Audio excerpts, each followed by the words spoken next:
Indian journalist N. Ram has written an exclusive story in his paper, The Hindu, which claims India agreed to pay 41% more per aircraft for 36 Rafale jets as compared to the price negotiated in 2007 by the UPA government. Accounting for escalation costs inbuilt into the deal, the premium India under the Modi government has agreed to is 14% more as compared to 2011. Core to this increase in cost per aircraft was the decision to purchase 36 jets instead of the original 126, which meant the 1.3 billion euros the makers of the aircraft, Dassault Aviation, charged us was spread over fewer planes and hence pushed the price per plane up significantly. To talk more about the findings of this crucial report, we're joined now by the chairman of the Hindu Publishing Group and, of course, the author of the story, N. Ram. Thank you for speaking with us at Bloomberg Quint, Mr. Ram. Just to understand first the significance of what you have found and reported on in your article, because there has been so much material and a series of revelations, so to speak, on the Rafale deal. What is the significance and impact of what you have said? I think it's for, we'll see, it's unfolding, and I see that on Twitter there's a lot of comments on this and a lot of shares and so on, and a lot of enthusiasm. There's also some pushback, but not very much so far. I think, as you said, a lot has been written on Bofors, and I think there have been briefings, background briefings by military officials as well as civilian defense officials. And some questions have been answered, but this is different because we took a close look at the claims of the government and the cost, and also the decision to reverse the trend of the last decade. All of a sudden in 2000, there was no warning for what Mr. Modi announced, or what was announced in the joint Indo-French statement in Paris in April of 2015. It was a new deal, in fact. That's the argument. And so what we have found is they're saying fixed cost. It doesn't matter how many aircraft, because this is fixed. What is fixed? I think it's an extortionist amount. They claimed 1.4 billion euros first, and that was bargained down to 1.3 billion euros for just design and development of these India-specific enhancements. We have the list, but we have chosen not to reveal it at this point. But enough has been published on what these enhancements were. So I think Dassault refused to budge on this, and I think it is certainly controversial that the Indian negotiators and the Indian government, Mr. Modi must take responsibility for this, have not been able to prevail in this. So the simple argument is it relates to economies of scale. Yeah. If you have 126, if it's a non-recurring fixed cost, then it's shared much more reasonably. But if you're buying only 36 aircraft and they still insist on this non-recurring or fixed amount, which I would say is highly exaggerated or extortionist even, I think then you're striking a bad bargain for India.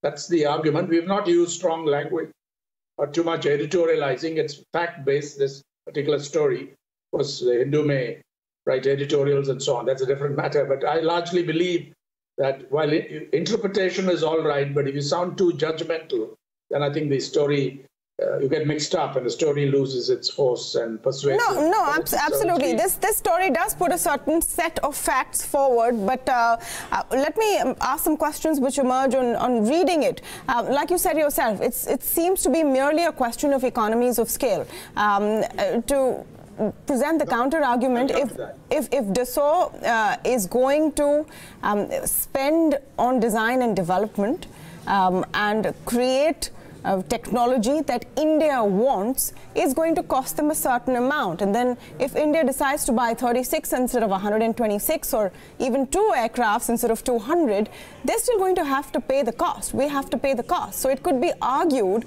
that this was inevitable. There was no way out of this the moment we decided to buy less aircrafts, and in that sense it may not be such a big deal. It was not inevitable because you didn't have to buy only 36 aircraft, and it's not just economies of scale, because another thing happened which is in my story. That is, there was an overture, if you like, from the L2 party, which is the Eurofighter Typhoon Consortium.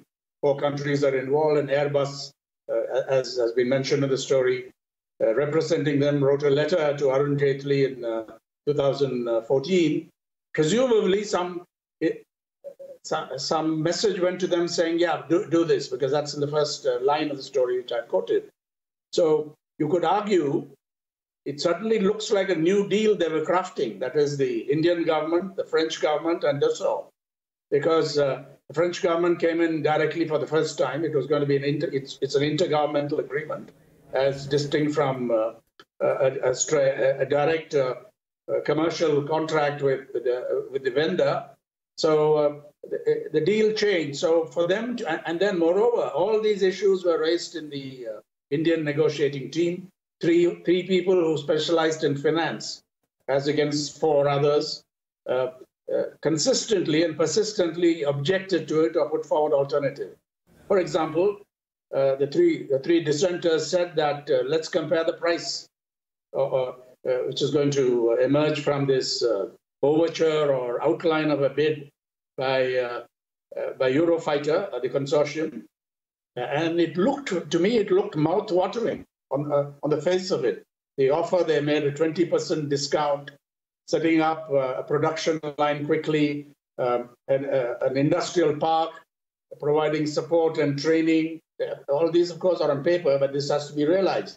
And finally, most interestingly, perhaps, apart from the 20% discount, the accelerated delivery by prospectively diverting deliveries meant for Germany and the other 3, UK, Italy, and Spain. So that looked like a pretty good rival offer at this stage. When you are crafted, that's the argument. You're crafted a new deal, so you can't hide behind the old rules. Whether it's a CBC but you know, as you say in your story, Mr. Ram, as you say in your story yourself, that in the negotiating team, in the Indian negotiating team, there were 7 members, and 3 raised some of the concerns that you have laid out in your story, but they were overruled by the other 4, and the vote was 4 versus 3, and in the end, the majority of that team decided that it was against procedure to go back to the second vendor, which was Eurofighter in this case, and they couldn't possibly have done it. So let me put that question to you. Is this a case of poor bargaining, and was India, in your view, really in a position at that stage of negotiation, after the Prime Minister has gone and committed and publicly announced that we're buying these 36 aircrafts, was India actually in a position to say that, hey, listen, we have another offer from a guy who's willing to sell it to us for less, so why don't you bring down your price? You know, it sounds like good bargaining, but could we have done it? Of course you could have done it, because what actually happened, the Prime Minister preempted the whole consideration by the Indian negotiating team by more than a year when these things came up. And once the Prime Minister speaks his mind, a powerful Prime Minister like Prime Minister Narendra Modi, and they issue it in a joint statement with the French Prime Minister, then the matter is preempted or even settled. After that, what leverage would the negotiators have? But have you ever come across a situation where 3 out of the 4 in a negotiating team had a different view or even objections to virtually every contentious issue that they negotiate? This is not a part of standard practice. You would expect negotiators to largely agree. Maybe there are some differences, but here on every single of the 10 issues, they disagreed, and disagreed sharply, diametrically, I'd say. Do you want to talk to Eurofighter? Yes, say 3. No, say the others, hiding behind the defense procurement procedure and the CBC guidelines. Where do they say that if a new deal, are they still L1? is Dassault still L1 in this case? 126, the earlier 126, which broke down into 18 flyaway plus 108 to be made by HAL. HAL is jettisoned, thrown out of the window after the Dassault CEO, chairman and CEO himself went on record to say 90% of the negotiations are over. Maybe they were prolonged, but you could have speeded it up. So you certainly could have made a strong case, a sporting case, for saying that this is a new deal. It's not for 126. There's no indigenous manufacturing, no make in India in this case. And therefore, we go back to the drawing board. Or, I mean, L1 doesn't mean the deal is over. You've got to still negotiate the fine details. And if you think the cost, if you determine that the cost is not right, they're asking too much for the design and development of the India-specific enhancements, they won't bring it down below 1.3 billion euros, then I have every right to walk away from that deal. And the other offer is available. All that the three dissenters asked was, let's compare the prices. And even that is struck down. Yeah. Because they wanted to, because the Prime Minister had spoken. Yeah. And then the other thing, the procedure is that the Defense Minister and the Council was fully empowered to take a decision, and maybe the final decision is made by the Cabinet Committee on Security. Here they abdicated. Mr. Parikar did not do that, because if you read the government notes that are available, given to the Supreme Court and shared with a group of petitioners, they're already published in the Wire and so on, you will see that they don't speak about any further role for the DAC, the Defense Acquisition Council. So the Defense Minister, the word I think used was progress it to the Cabinet Committee on Security. He really passed the buck to them. He had no role, it seems. So this is very odd, because he was as clueless when the announcement was made in Paris as anyone else, it appears. So you say in your story, and of course you talk about Bofors, your coverage in your paper's coverage of Bofors, I think, is in journalism folklore now. And you refer to the Bofors case, and you point out how it is different from Rafale at this stage, in as much as there was some kind of a money trail that investigative journalists found in Bofors. There is none here, which brings me to the crux of what this entire controversy is about.